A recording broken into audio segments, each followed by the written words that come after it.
ஒரு நாள் திடீர்னு ஹாரர் கேம் உலகத்துக்குள்ள நிஜமாவே வந்துருச்சு. அந்த நாளுக்கு அப்புறம் மனித வாழ்க்கையே தலைகீழா மாறிடுச்சு. இப்போ மனிதங்க இந்த உலகத்துல ஃபுட் செயின்ல பாட்டும் லெவல்.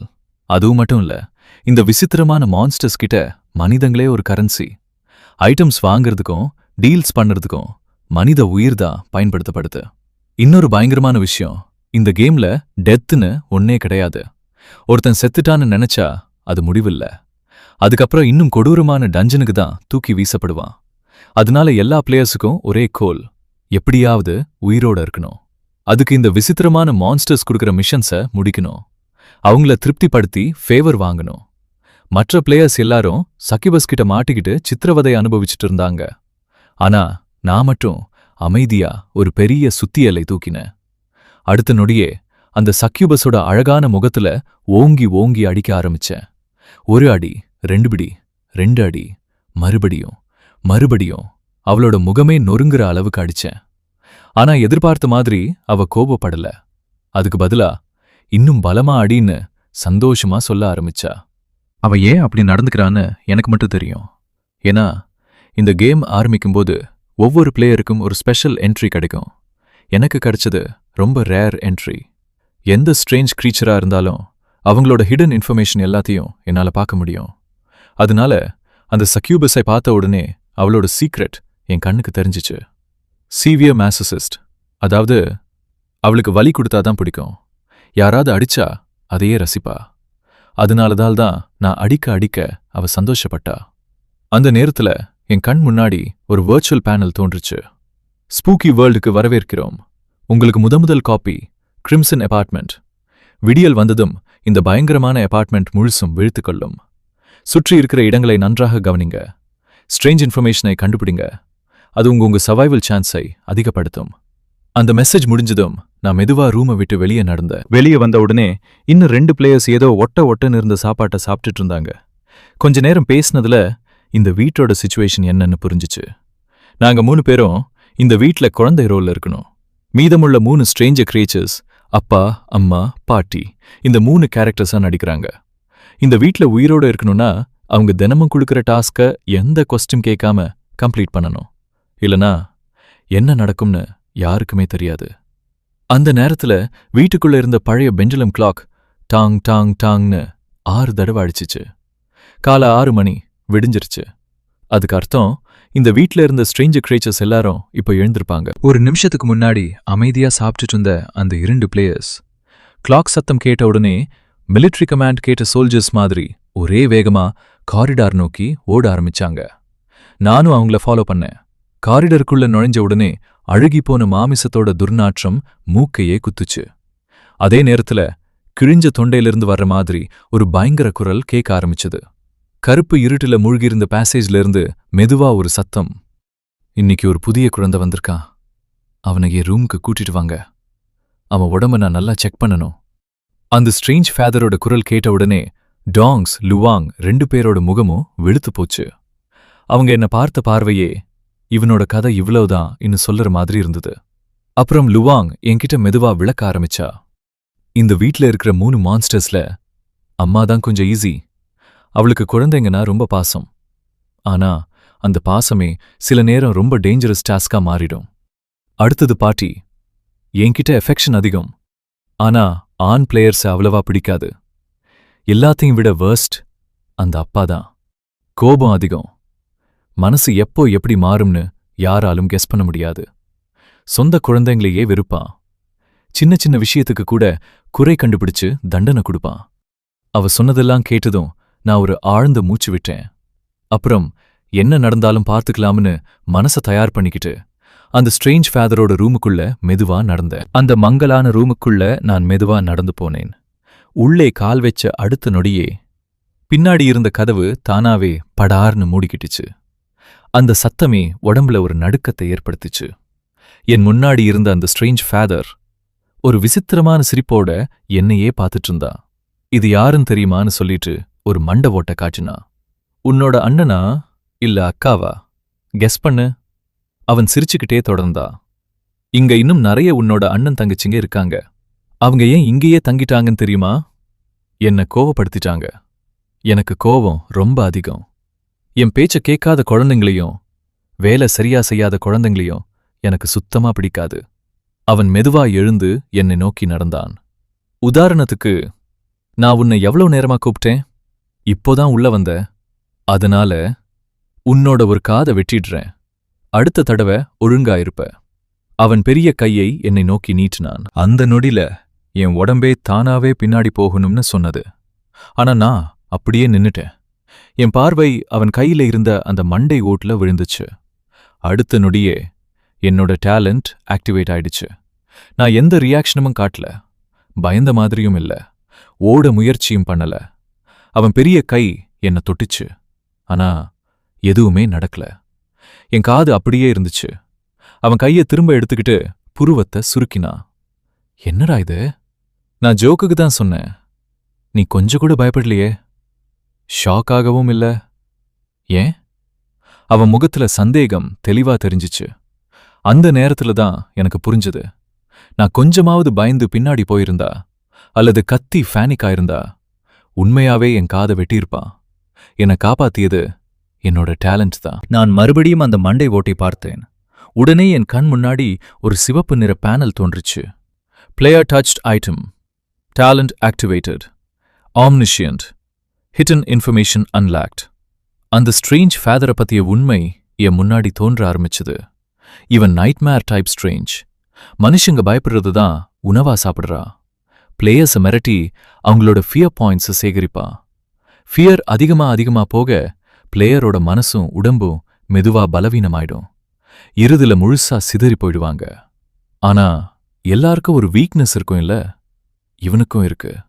Taker of resentment. வாழ்க்கையில இருக்கும்போது அதே கத்தியால தான் இவன் குத்தப்பட்டு செத்திருக்கான். அதுதான் இவனோட ஃபேட்டல் வீக்னஸ். அதை பார்த்த உடனே என் கண்கள் ஒளிஞ்சிச்சு. அந்த கத்தி எங்க இருக்கும்? அது மட்டும் என் கைக்கு கிடைச்சா குறைஞ்சது உயிர் காப்பாத்திக்க ஒரு ட்ரம்ப் கார்டு கிடைச்ச மாதிரி தான். ஆனா இப்போ அதை பத்தி யோசிக்க நேரம் இல்ல. முதல்ல இந்த ரூம்ல இருந்து உயிரோட வெளியே போகணும். அந்த ஸ்ட்ரேஞ்ச் ஃபேதர் மீண்டும் என்னை பார்த்தான். சமீபமா என் கால்ல ரொம்ப வலி. இருட்டுறதுக்கு முன்னாடி பிளட் பீப்பான்னு ஒரு மருந்து வாங்கிட்டு என் ரூமுக்கு கொண்டு வா. மருந்து கிடைக்கலனா உன்னையே வலிக்கு மருந்தா பயன்படுத்திக்கிறேன். பயனில்லாத குழந்தைங்க இந்த வீட்ல இருக்க தகுதியே இல்ல. அவன் சொன்ன பிளட் பீப்பா என்னன்னு எனக்கு தெரியல. ஆனா இந்த ஹாரர் வேர்ல்ட்ல ஈஸி மிஷன்னு ஒன்னே இருக்காது. இந்த ஐட்டமை கண்டுபிடிக்கிறதும் சுலபமா இருக்காது. சரியப்பான்னு தலையாட்டின. அடுத்த நொடியே பின்னாடி இருந்த கதவு கொஞ்சமா திறந்துச்சு. அதுக்கப்புறம்தான் நான் வெளியே வர முடிஞ்சது. வெளியே வந்த உடனே ஒரு சிஸ்டம் நோட்டிஃபிகேஷன். Quest accepted. மாலை 6 மணிக்குள்ள பிளட் பீப்பாவை ஃபேதர்ஸ் பெட்ரூமுக்கு கொண்டு செல்லுங்கள். Mission complete. C rank reward. Mission fail. Father's punishment 30 நிமிடங்கள். அந்த பனிஷ்மெண்ட்னு பார்த்த உடனே என் முகம் சுருங்கிடுச்சு. இங்க பனிஷ்மெண்ட் உடனே கொல்லாது. ஆனா சில தண்டனைகள் சாவை விட கொடூரமா இருக்கும். அதை நினைச்சாலே பிரஷர் ஏற ஆரம்பிச்சது. அந்த நேரத்துல டாங்ஜுவும் லுவிடோங்கும் அவங்களோட ரூம்ஸ்ல இருந்து வெளியே வந்தாங்க. என்னை பார்த்த உடனே 2 பேரும் அதிர்ச்சியில உறைஞ்சு போயிட்டாங்க. டேய், இவ்வளவு சீக்கிரமா வெளியே வந்துட்டியா? என்னடா, உடம்புல எந்த பார்ட்டை எடுத்தாங்க? நான் குழப்பமா எந்த பார்ட்டுன்னு கேட்டேன். அவங்க இன்னும் நம்ப முடியாம என்னையே பார்த்துட்டு இருந்தாங்க. முதல் தடவையா ஃபேதர்ஸ் ரூமுக்குள்ள போற பிளேயருங்க. உடம்புல ஏதாவது ஒரு பார்ட்டை இழக்காம வெளியே வந்ததே இல்ல. அந்த வார்த்தை கேட்டதும் இந்த வீட்டோட உண்மையான பயங்கரம் இப்போதான் எனக்கு முழுசா புரிய ஆரம்பிச்சது. டாங்ச் ஒரு பெருமூச்சு விட்டான். நான் முதல் தடவையா ஃபேதர்ஸ் ரூமுக்குள்ள போனப்போ என்னோட கிட்னியை எடுத்துட்டான். அவன் சிரிக்க முயற்சி பண்ணாலும் அந்த சிரிப்புல வலி மட்டும்தான் இருந்தது. அப்புறம் அவன் மெதுவா சொல்ல ஆரம்பிச்சான். அந்த ஸ்ட்ரேஞ்ச் ஃபேதருக்கு பிளேயர்ஸை மிரட்டுறது ரொம்ப பிடிக்கும். தேவையில்லாம கஷ்டப்படுத்துவான். ஆனா இந்த அபார்ட்மெண்ட்குள்ள ஒரு ஹிடன் ரூல் இருக்கு. எந்த ஸ்ட்ரேஞ்சா இருந்தாலும் விருப்பப்பட்ட மாதிரி பிளேயரை டேமேஜ் பண்ண முடியாது. பிளேயருக்கு கொடுக்கப்பட்ட மிஷன் ஃபெயில் ஆனா மட்டும்தான் பனிஷ்மெண்ட் கொடுக்க முடியும். அதனால இந்த கேம்ல உடம்பு ஸ்ட்ராங்கா இருக்கிறத விட மைண்ட் ஸ்ட்ராங்கா இருக்கிறது தான் முக்கியம். லுவிடோங் எரிச்சலா மூச்சு விட்டா. ச்சே, இன்னைக்கு அந்த கிழவி என்ன பைத்தியக்கார டாஸ்க் கொடுத்திருக்காளோ தெரியுமா? அவளோட டென்ச்சர் உடைஞ்சிருச்சான். புதுசா ஒரு டென்ச்சர் செய்து கொண்டு வர சொல்லிருக்கா. சிஸ்டம் அதுக்கு ஏ ரேங்க் மிஷன் கொடுத்திருக்கு. ஏ ரேங்க் மிஷன் ரேங்க் மிஷன்னா அதோட டெத் ரேட் கிட்டத்தட்ட 50%. அவள் தொடர்ந்து பேசினா. அந்த டேஞ்சர் கிடைக்கிறது இந்த அபார்ட்மெண்ட்டோட 5வது ஃப்ளோர்ல மட்டும்தான். இந்த பில்டிங்ல மேல மேல போக போக அங்க இருக்கிற ஸ்ட்ரேஞ்ச் மான்ஸ்டர்ஸ் இன்னும் கொடூரமா இருப்பாங்க. அதனாலதான் இந்த மிஷன் அவ்வளவு டேஞ்சரஸ். அதுக்கப்புறம் டான்ஜ் என்னை பார்த்து சிரிச்சா. எனக்கு கொஞ்சம் லக். என்னோட ஸ்ட்ரேஞ்ச் மாதர் எப்பவுமே என்கிட்ட சாஃப்டா இருப்பா. கீழே போய் ஒரு பாட்டில் சோய் சாஸ் வாங்கிட்டு வான்னு தான் சொல்லியிருக்கா. சிஸ்டம் அதுக்கு C ரேங்க் மிஷன் கொடுத்திருக்கு. அடுத்த நொடியே 2 பேரோட பார்வையும் என்ன நோக்கி திரும்பிச்சு. உனக்கு என்ன மிஷன்? நான் அமைதியா பதில் சொன்னேன். எனக்கும் C ரேங்க் தான். பிளக் பீப்பான்னு ஒரு மெடிசின் வாங்கிட்டு வர சொல்லியிருக்கான். என் பேச்சு முடிஞ்ச உடனே லூவிடாங் முகமே மாறிடுச்சு. என்ன? பிளட் பீப்பாவா? அது அபார்ட்மெண்ட்டோட ரூம் 101ல இருக்கு. ஆனா இதுக்கு முன்னாடி இந்த மிஷன் வாங்கிப்போன் பிளேயர்ஸ்ல ஒருத்தன் மட்டும்தான் உயிரோட திரும்பி வந்திருக்கான். நான் அமைதியா அவளை பார்த்தேன். அவ மெதுவா தொடர்ந்தா. திரும்பி வந்தப்போ அவனை பார்த்தாலே அடையாளம் தெரியல. ஒரே நாள்ல பல வருடம் வயசான மாதிரி இருந்தா. உடம்புல சதை, ரத்தம் எதுவுமே இல்ல. எலும்பும் தோலும் மட்டும்தான். வந்த உடனே 2 வார்த்தை பேசினா. அதுக்கப்புறம் அப்படியே செத்துட்டா. அதனால என்னால சொல்ல முடிஞ்ச ஒரே அட்வைஸ், வேற ஏதாவது வழி இருந்தா பாரு. ரூம் 101க்குள்ள இருக்கிறது சாதாரண மான்ஸ்டர் இல்ல, மனுஷங்களையே சாப்பிடுற மான்ஸ்டர். அவ சொன்னதெல்லாம் கேட்டதும் என் முகம் கொஞ்சம் சீரியஸ் ஆயிடுச்சு. ரூம் 101 ஈஸி இல்லைன்னு ஏற்கனவே தெரியும். ஆனா இப்போ இன்னும் டேஞ்சரஸ்னு புரிஞ்சிச்சு. இருந்தாலும் எனக்கு வேற சாய்ஸ் இல்ல. எப்படியும் அங்க போய் தான் ஆகணும். 2 வார்த்தை கேட்டதுக்காக நான் பயந்து மிஷனை விட்டுட்டு ஓட போறதும் இல்ல. லூவிடம் சொன்ன வழியை ஃபாலோ பண்ணி அந்த அழுக்கான காரிடோர் வழியா வேகமா நடந்த. கொஞ்ச நேரத்துல அபார்ட்மெண்ட்டோட ஃபர்ஸ்ட் ஃப்ளோருக்கு வந்துட்டேன். ரூம் 101 முன்னாடி ஏற்கனவே 2 பிளேயர்ஸ் நின்னுட்டு இருந்தாங்க. அவங்களும் இந்த மிஷனுக்கு தான் வந்திருக்காங்க போல. கொஞ்ச நேரத்துக்கு அப்புறம் அந்த ரூம் கதவு மெதுவா திறந்துச்சு. உள்ள இருந்து ஒரு ஆளோட தலை மட்டும் வெளியே வந்துச்சு. அவன் எங்களை பார்த்து, மிஷனுக்கா வந்திருக்கீங்களா? உள்ள வாங்க, வரிசையா நின்னுக்கோங்கன்னு சொன்னான். அது சொல்லிட்டு கதவை முழுசா திறந்தா. உள்ள பார்த்ததும் ஒரே கருப்பு இருட்டு. அடுக்கே தெரியாத அளவுக்கு இருட்டா இருந்தது. அந்த 2 பிளேயர்ஸ் தைரியத்தை வரவழைச்சுக்கிட்டு உள்ள போனாங்க. நான் கடைசியா உள்ள கால் வச்சேன். அடுத்த நொடியே என்னோட இடுப்புல ஒரு கூர்மையான வலி. ன்னு கீழே பார்த்தேன். ஒரு சைரிங். அதை என் உடம்புல குத்திட்டு அந்த ஆள் எந்த எக்ஸ்பிரஷனும் இல்லாம திரும்ப எடுத்தான். என்னடா இதுன்னு கேட்க வாயை திறந்தேன். ஆனா அதுக்குள்ள தலை சுத்த ஆரம்பிச்சிருச்சு. கண் முன்னாடி எல்லாமே மங்க ஆரம்பிச்சுது. உடம்புல இருந்த சக்தி முழுசும் போயிடுச்சு. அதுக்கப்புறம் எனக்கு எதுவுமே ஞாபகம் இல்ல. எவ்வளவு நேரம் கடந்துச்சுனே தெரியல. எலும்பு வர உறைய வைக்கிற குளிர்ல நான் மெதுவா கண் திறந்தேன். சுற்றி பார்த்தேன். முழுக்க முழுக்க இருட்டு. எழுந்திருக்க முயற்சி பண்ணேன். ஆனா என்னோட கை, காலு எல்லாமே கனமான சங்கிலியால கட்டப்பட்டிருந்தது. பக்கத்துல பார்த்தேன். என்னோட கூட வந்த அந்த 2 பிளேயர்ஸுக்கும் அதே நிலைதான். ஒருத்தன் கோபமா கத்த ஆரம்பிச்சான். டேய், நாங்க கெஸ்ட்ஸ். அபார்ட்மெண்ட் ரூல்ஸை நீங்களே மீறீங்க. இதுக்கு என்ன கான்சிக்வன்ஸ் தெரியுமா? முதல்ல இந்த சங்கிலியை அவிழ்த்து விடுங்க. அந்த 2 வெட்டன் பிளேயர்ஸுக்கு கூட இது முதல் அனுபவம். ரூமுக்குள்ள நுழைஞ்ச உடனே ஊசி போட்டு மயக்கி கண் விழிச்சா சங்கிலியால கட்டி வச்சிருக்காங்க. இப்படி ஒரு மிஷனை யாருமே எதிர்பார்க்கல. வெள்ளை சட்டை போட்டிருந்த அந்த ஆள் எதுவுமே பேசல. அமைதியா சாப்பிட்டுக்கிட்டே இருந்தா. அதே நேரத்துல நாங்க 2 பேரும் கத்துறதையும் சண்டை போடுறதையும் ரசிக்கிற மாதிரி பார்த்திருந்தா. நான் மட்டும் அமைதியா சுற்றியிருந்த இடத்தையெல்லாம் கவனிக்க ஆரம்பிச்சேன். ரூமோட மூலைகள்ல சுருங்கி வறண்டு போன எலும்புக்கூடுகள் கிடந்துச்சு. அதை பார்த்த உடனே புரிஞ்சிச்சு, இவங்க எல்லாரும் இதுக்கு முன்னாடி இங்க மாட்டிக்கிட்ட பிளேயர்ஸ். அந்த நேரத்துல வெள்ள சட்டக்காரன் சாப்பிடுறத நிறுத்தினா. பாக்கெட்ல இருந்து ஒரு பேப்பர் டைகரை எடுத்து இடுப்புல மாட்டிக்கிட்டா. அடுத்த நொடியே எந்த வார்னிங்கும் இல்லாம கத்திக்கிட்டு இருந்த டேங்க் டாப் போட்டிருந்த ஆளோட தலையில ஓங்கி ஓங்கி அடிக்க ஆரம்பிச்சான். 1 அடி, 2 அடி, மறுபடியும் ரத்தம் சிதற வரைக்கும் நிறுத்தவே இல்ல. அவ மயங்கி விழுந்ததுக்கு அப்புறம்தான் நின்னா. அப்புறம் எங்களை பார்த்து சாதாரணமா, சரி, முதல்ல என்ன இன்ட்ரடியூஸ் பண்ணிக்கிறேன். என் பேர் சாங் ஃபாங். ரூம் 101ல வேலை பார்க்கறவன்னு சொன்னா. நானும் அந்த டேங்க் டாப் ஆளும் ஒருத்தர் அதிர்ச்சியா பார்த்துக்கிட்டோம். அதை கவனிச்ச சாங் ஃபாங் சிரிச்சா. அப்படி பேர்வர்ட் மாதிரி என்னைய பார்க்காதீங்க. நானும் உங்கள மாதிரி சம்பளத்துக்காக வேலை பார்க்குற எம்ப்ளாயி தான். அவனை ஏன் அடிச்சேன்னு தெரியுமா? முதல்ல அவ ரொம்ப சத்தம் போட்டா, அதனால அமைதிப்படுத்தினேன். ரெண்டாவது, உள்ள இருக்கிற கோஸ்டுக்கு ஒல்லியா இருக்கிற ஆளுங்க பிடிக்காது, சத்து இருக்காது. அதனால குவாலிட்டி இல்லாத ப்ராடக்டை ஃபில்டர் பண்றது என்னோட வேலை. அவன் சொன்ன ரீசன் கேட்டதும் நாங்க 2 பேரும் வாய் அடைத்து போயிட்டோம். டேங்க் டாப் ஆள் என்ன பார்த்தான். அவன் பார்வையே இவன் நம்ம உலகத்துல இருக்கிற ஆளான்னு கேட்கிற மாதிரி இருந்தது. நானும் அமைதியா அவனை பார்த்தேன். இந்த இடத்துல நார்மல்னு ஒன்னே இல்லைன்னு புரிஞ்சிருச்சு. சாங் ஃபாங் கையை ஆட்டி, சரி, நேரடியா விஷயத்துக்கு வர்றேன். மிஷன் ரொம்ப சிம்பிள். என் பின்னாடி இருக்கிற ரூம் தெரியுதுல, அதுக்குள்ள போங்க, திரும்ப வெளியே வாங்க, அவ்வளவுதான்னு சொன்னா. அதை கேட்ட உடனே நான் முதல் தடவையா வாயை திறந்தேன். உள்ள போறது ஈஸி தான், ஆனா வெளியே வர்றதுதான் அவ்வளவு ஈஸி இல்ல போல. அவன் சிரிச்சுக்கிட்டே ரூமோட மூலையில கிடந்த சுருங்கிய எலும்புக்கூடுகளை காட்டினான். வெளியே வர முடியலனா இப்படி ஆகிடுவீங்க, கவலைப்படாதீங்க. டெட் பாடியை ஹேண்டில் பண்றதும் என்னோட வேலைதான். நல்ல இடத்துல போய் புதைச்சிடுறேன். ஆனா உள்ள இருக்கிற மேரமை சந்தோஷப்படுத்திட்டீங்கன்னா உயிரோட வெளியே வரலாம்.